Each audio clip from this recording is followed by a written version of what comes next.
Hello everyone, Ceri the Crafter here, that's Ceri the Crafter, and I'm here with another postcard make. Now if you don't know what I'm up to, I'm running GelyPostcardPlay in the month of July 2024, although to be honest, if you find this video in the future, you can choose any month you wish and do the challenge over 31 days consecutively. It is what it is. If you go into any social media, probably TikTok, Instagram, Facebook, definitely YouTube, actually definitely Facebook as well, and definitely Instagram.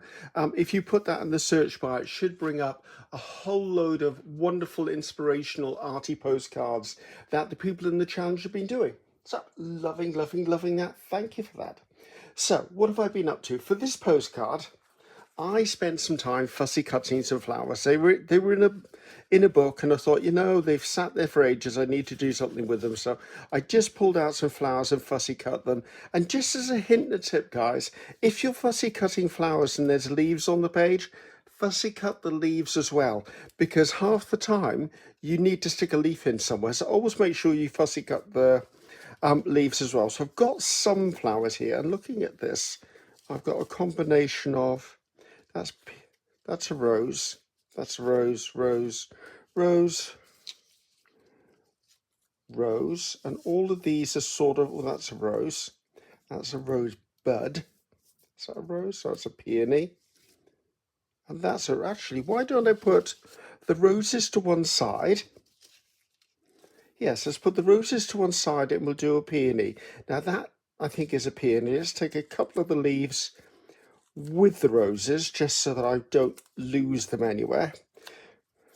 Right, I think we're going to do that. Yes, we're going to do one peony. So let's put the roses to one side because I will forget them and get the mix up. So I'm going to start on a blank postcard background. This is a 6x4. Now, for me, I thought, I'm trying to think outside the box when I do these challenges. And I thought, you know what, normally I would just make a really nice background, either portrait or landscape. I'm going to be landscaping this one. And then I would put on flowers. Then I'd probably put a couple of labels and a description, then stick a butterfly on. So I thought, right, that's sort of what I'd normally do. See if I can twist it up a bit. So I came up with an idea. It's probably not an original idea, so let's not get too excited about it. And I thought, I'm going to go through my stamp collection, postage stamp collection, and pull out any stamps I can find that have got butterflies on them, no matter what size they are, as long as the butterfly is the feature on the stamp. So as you can see, I pulled them out. So let's put those just by there. And I thought, I'm going to collage postage stamps onto the back of this to create my background.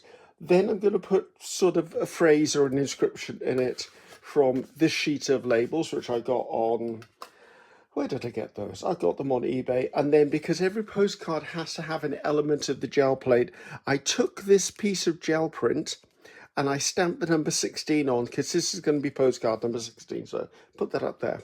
Now, one thing I wanted to do first of all is I'm going to go around the edges of my postcard with an alcohol marker, and I'm using brown only because if the edges of the stamp go to the edges of here, I'm still going to have a white border. So I thought, right, let's deal with that immediately. I'll turn that up the right way, it would help.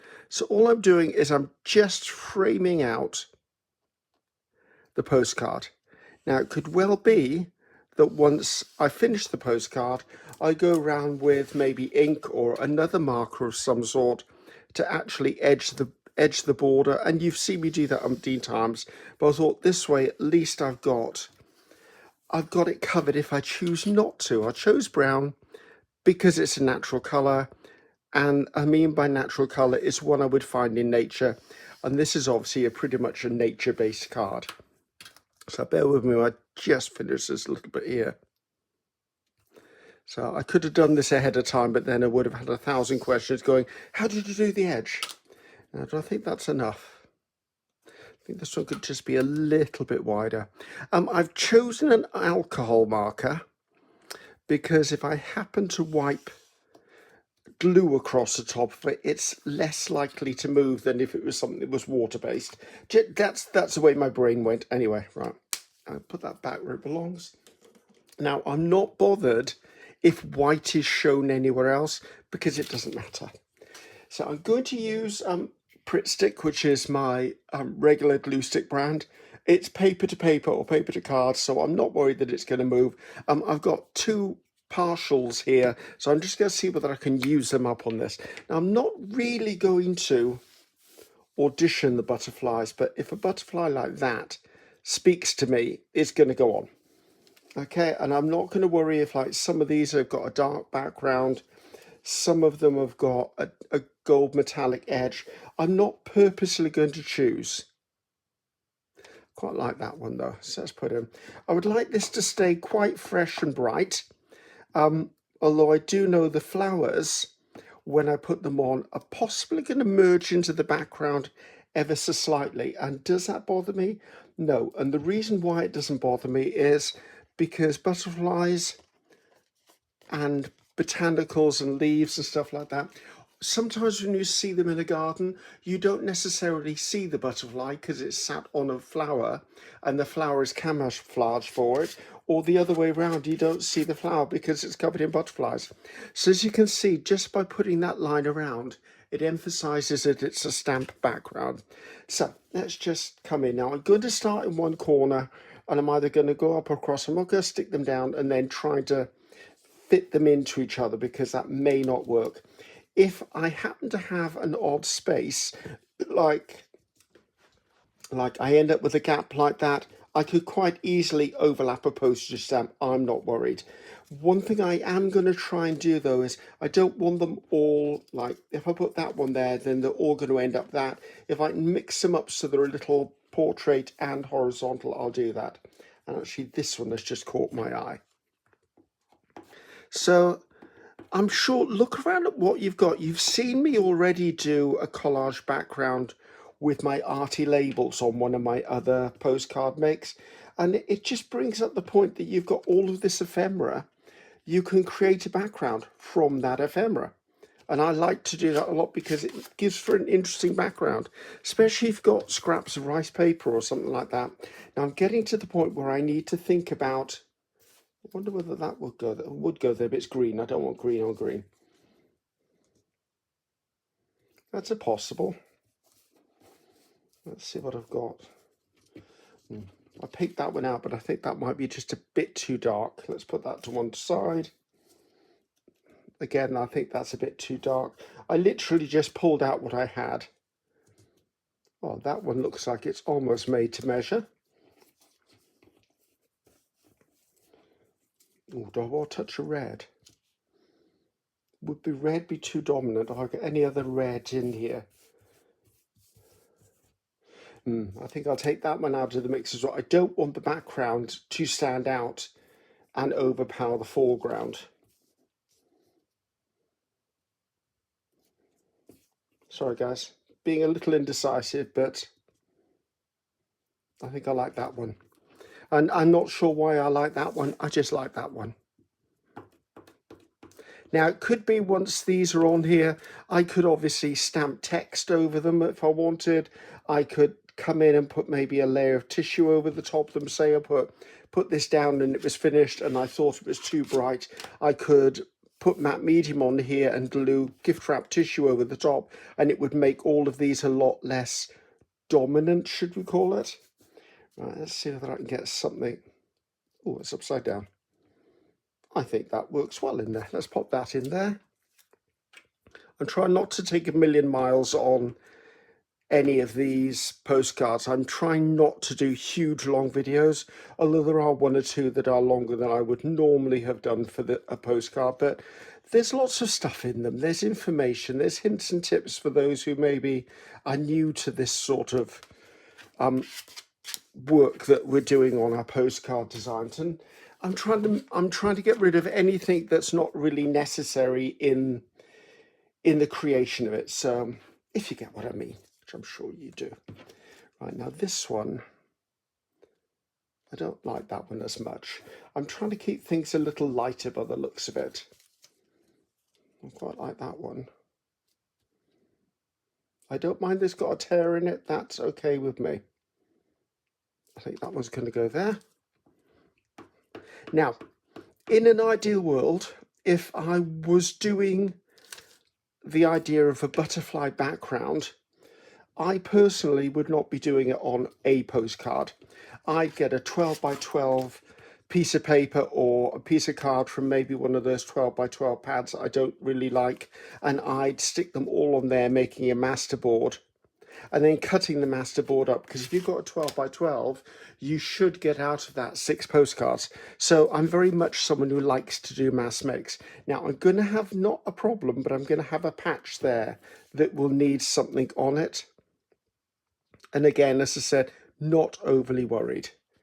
That's something, I really like that one. Let's put that, I've got these two here that are sitting because I'm waiting for them to have their place. I quite like the lemon down there, so I'll put lemon up here. Actually, I'm going to no, it's on top of that one. I want a vertical one, don't I? Or a square one. I mean, I have sort of, come here, I have sort of poo-hooed these. I don't really like the gold around it. So let's take those out of the mix. I know someone is going to ask me, where do you get your butterfly stamps from? I very, very, very often will just search eBay, and then I'll kind of have a set amount in my mind that I want to spend, and then I'll make bids, and sometimes they're even in an album, sometimes they're a bag of stamps that's actually just sold by weight, sometimes they're a bag of stamps that are sold in a theme, like it could be flower ones, could be animal ones, could be fish ones, could be commemorative, things like that. You can buy them obviously on places like, I'm going to put that right, actually. I think I'm going to save that for over there because it's calling to me that it could go over there. Let's put that one up there.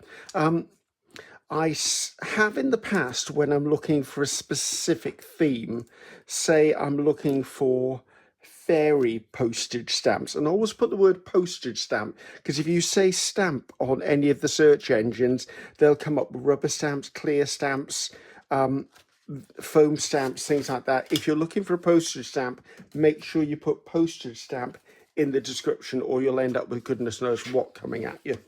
I don't need two of those. Right, so we're getting there. Right, this one needs a tall one. I did like this one, didn't I? I don't mind this covering, because remember I've got flowers to go on here as well, and leaves. I'm not sure actually how much of the butterflies are going to be seen, but then that's fine. It's a background. That's all it is I'm creating. And I'm creating it from little backgrounds. Well, postage stamps, to be honest with you. Right, now I can put a thin one in there, and that one will be perfect. So yes, as I was saying, I would make a 12 by 12 and cut it up. I don't necessarily, I know those two are together, but I do know the flowers are going over here, so I'm not overly worried at this point. I do know that, I'm trying to think what I was going to say. Making a 12 by 12, cutting it up, and I do know it'll make 6 postcards, but if you only wanted one, put the other postcard backs into a box or into an envelope ready for the next time you want to use them. I think that one's going to go up there, to be honest. It's just calling to me. You can always have plenty of bases. I think that's one of the secrets you'll see to a lot of people who do ephemera making and journal making. They will sit down and make a whole load of bases without creating or defining them for any one journal. They'll kind of make them generic, like there'll be a flower one, or there'll be a fish one, or there'll be a vintage one, or there'll be one with portraits on, or there'll one with just stamped numbers or words in the background. And then all it takes is you pick up the piece of ephemera, you stick a couple of focal points on it, and you're done. So you'll find a lot of people who do journaling will definitely be working in that direction. In that manner. I like that one there. So obviously this would take a lot quicker if you weren't me and you weren't talking. I mean, I'm taking my time because I'm talking and I'm making decisions and I've got a camera pointed at me. Right, I feel I need one along here, and I'm don't know whether I do have a little one. Oh, I can't pick you up. This is from New Zealand. I was raised in New Zealand for part of my life until I was about, I would say it's probably about 8, maybe 9. I was raised in New Zealand. I was raised in the Bay of Islands on an island way out in the Pacific. I think it was a Pacific. Yeah, it was Pacific, wasn't it? It wouldn't be the Atlantic. It would have been the Pacific. Right, so I've got one more stretch down here, and it obviously needs to be one that goes that way. Have I got a narrow one? I have got a narrower one.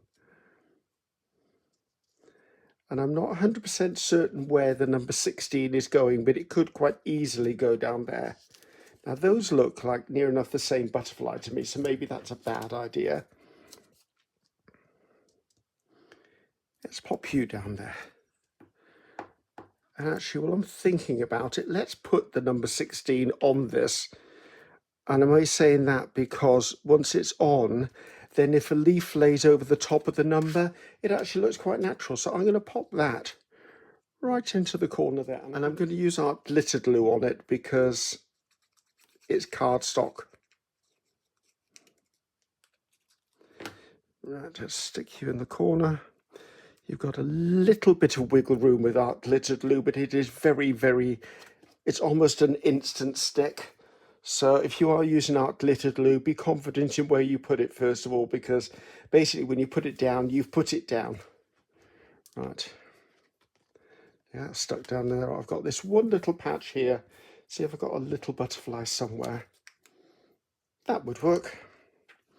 Let's put him down there. And now the fun begins. Not that that wasn't fun. It was fun. But now the fun begins. Come over and up a little bit, I think. Is it straight? It'll drive me a little bit nuts if it's not straight. It's straightish. Right, so there you go. So I've now created a background. Now from here on in, you could do anything on this. I would say try and stay within a theme when you're doing something like this, because it would make more sense. Now, if I get to the point where my flowers are not covering certain areas, I can always add another butterfly. Like I could come, if I didn't like this area here, which it does bother me slightly, I could add another butterfly in. If I've got, actually, I really like that one.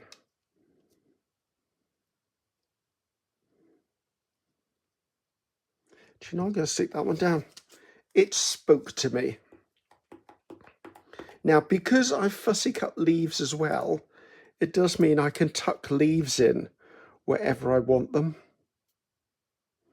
If I do that, then I've saved that butterfly, that butterfly, that butterfly, and the one underneath is totally covered up and is never going to be seen. You know it's there, I know it's there, no one else knows it's there, but that's just the nature of it. Right, I'm going to move these out of the way because they can go back into the postage stamp box. Right, so let's have a little bit of a think as to how we're going to arrange these. Now, let's pull these. Can you see? You can see. Right, this is my assortment of flowers. Now they're all quite pinkish or warm in tone, which is why I chose that colour there. And let's pull in the leaves. There's more leaves than I need, but that's because I cut all of the leaves out. Right, let's turn them over so I've got a better chance of seeing what they actually look like. Now, if you're trying to cut out rose leaves will really have a large leaf, then they'll have, these are the wrong colours, then they'll have two smaller leaves, and then they'll probably have two smaller leaves below them with a really thin stem. If you're doing that, don't try and cut the stem, just cut the leaves. You can always draw the stem in with a fine brown marker. That's how I would tackle that. So I'm not seeing this as being in here, so that gives me these as an option.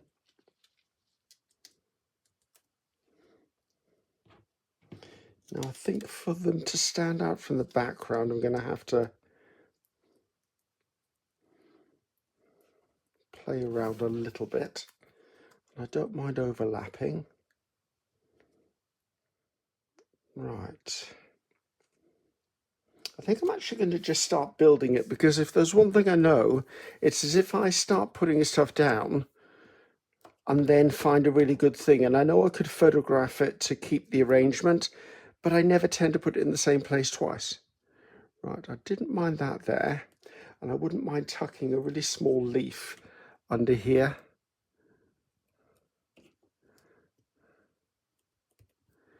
So that's that one down. Let's get rid of that because it's a bit sticky on me. Right, this one, I think I want to put a leaf here.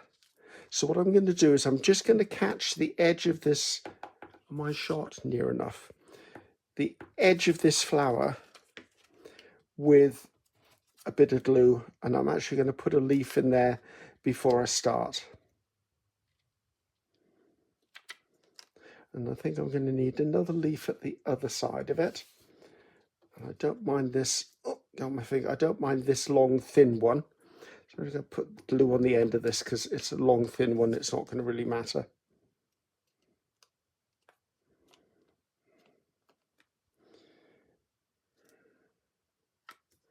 And because it's glue stick, I can move the leaf around.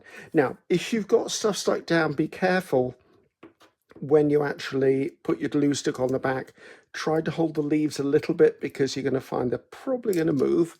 But because it's glue stick, you will have wiggle time.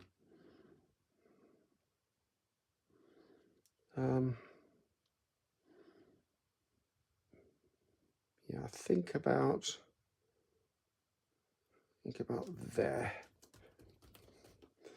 Right, so the reason I did that is because then that gives it an edge that's got a contrast to it.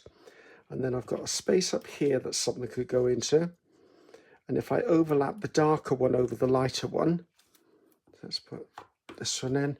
Now, if you're someone who goes, oh, I don't know how to compose things on a surface, on a journal page, on a postcard, go onto the internet and just search flower arranging.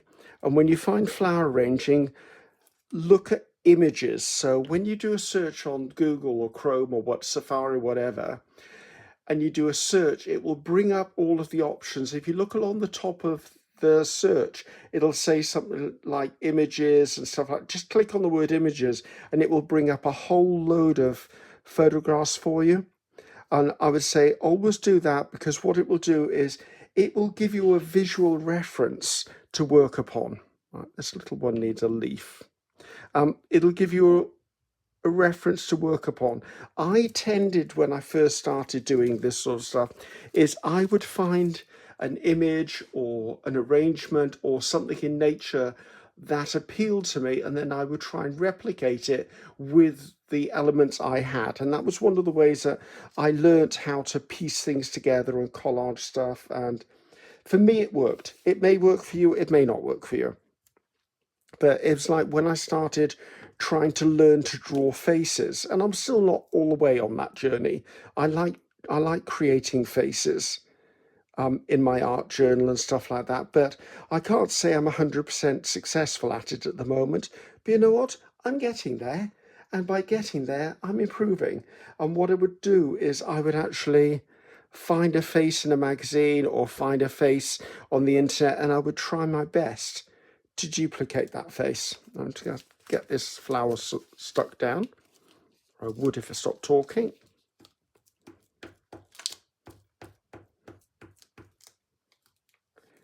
Right.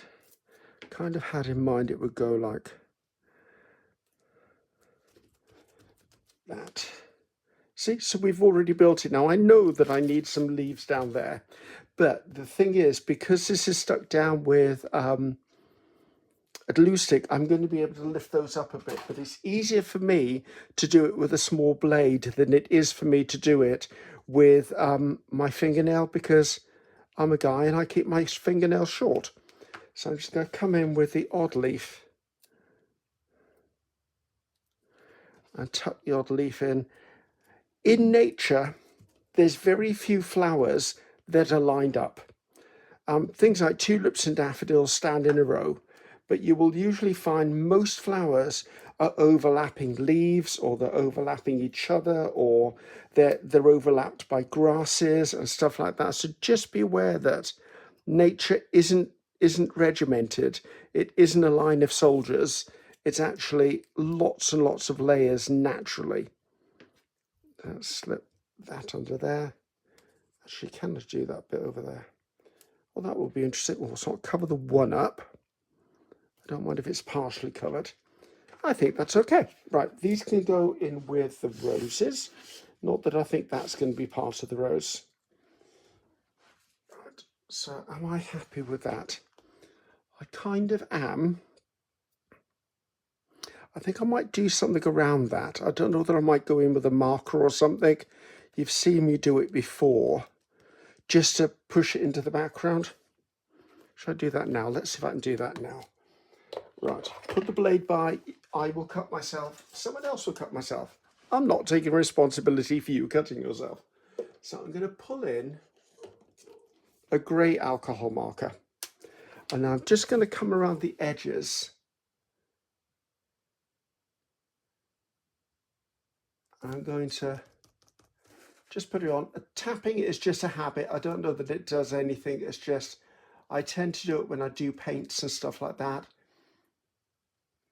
Now, I didn't want to do it in black because that would have been too dark, but just having a bit of grey around it, and you can choose whichever shade of grey you want, or you could have done this in like a coffee dyed colour. You can do anything like that.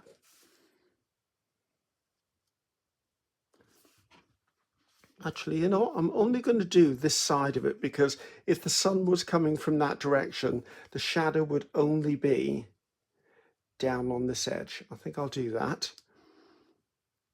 Yes, I think that sort of just sets it slightly apart. Now I could do the reverse and come in with a white marker and do the other side, but I don't fancy doing that. Now I did have, where did I have it? I did have something, and then another piece of this. I did have one of these sayings, and the saying was, or is it, those who don't believe in magic will never find it. And I was hoping to get it across there. And I think I am, but this leaf needs to be moved up. Am I able to move it up? Probably not. Does that hugely disturb me? Probably not. If I just lift up this edge. Again, all down because it's a glue stick. And then I stick it there and I lay the thing over the top. Right? Those who don't believe in magic will never find it. I believe nature is totally magic. It's fascinating. People always say they're looking for a miracle. Just look at nature. Good grief. Oh, good grief with this glue stick. So, I mean, nature is amazing. I love nature. I love plants. I love flowers. I love creatures. Goodness knows, I even like the odd insect. Right, so I'm just going to pop that along there.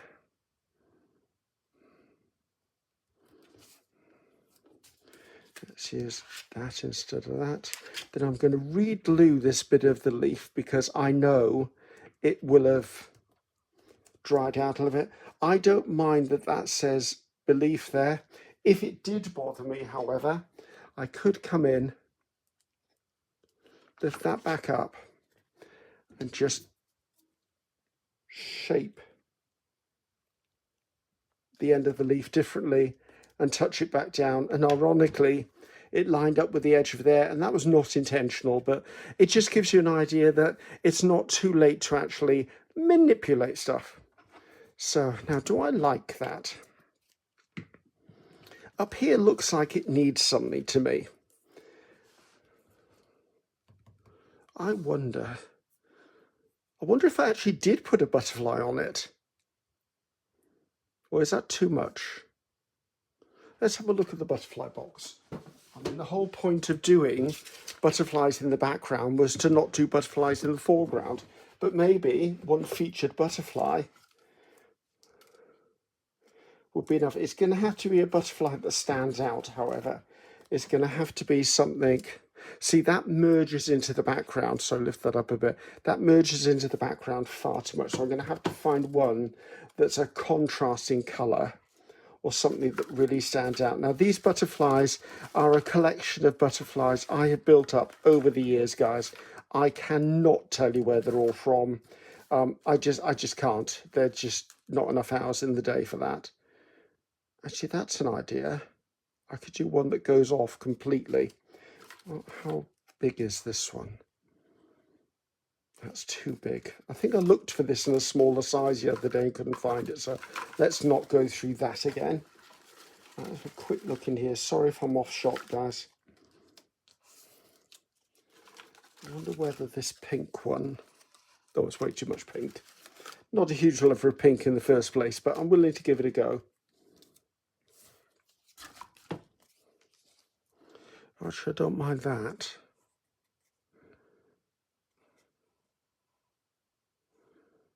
Maybe a little bit too big. Maybe the first one I picked up was the right one. Well, this one, I mean. Actually, let's just do that one because I think it is the right one. I like the little bit of sheen it's got to it. I'm just going to come around this with a bit of vintage photo because I don't know whether you can see it's got a white edge where it's been die cut. I could go in and fussy cut it, but you know, life is a little bit too short when I can just do that with it. And it'll just knock it back a bit. And because of the nature of it card, I'm going to put it on. And I am going to come off the edge.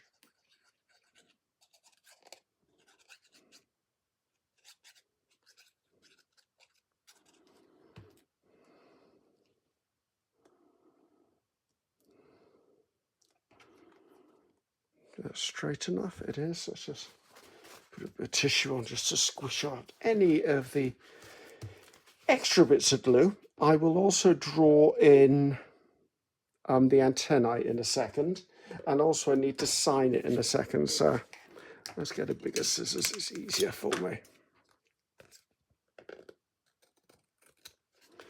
And take those out of the way before I stick them to something else inadvertently. Okay, I'm not hating that. It's not really my style, but I'm trying to do things that are not my style. Now, looking at this, I did like the brown around the edge, but I am going to go around it again with this because I think that it looks a little bit too stark on the edge. And I don't mind, see, just catching it with that bit of foam almost blends that serrated edge into the edge of the postcard, but only subtly. I don't want a dark edge. I think that's okay. I do. I think that's fine.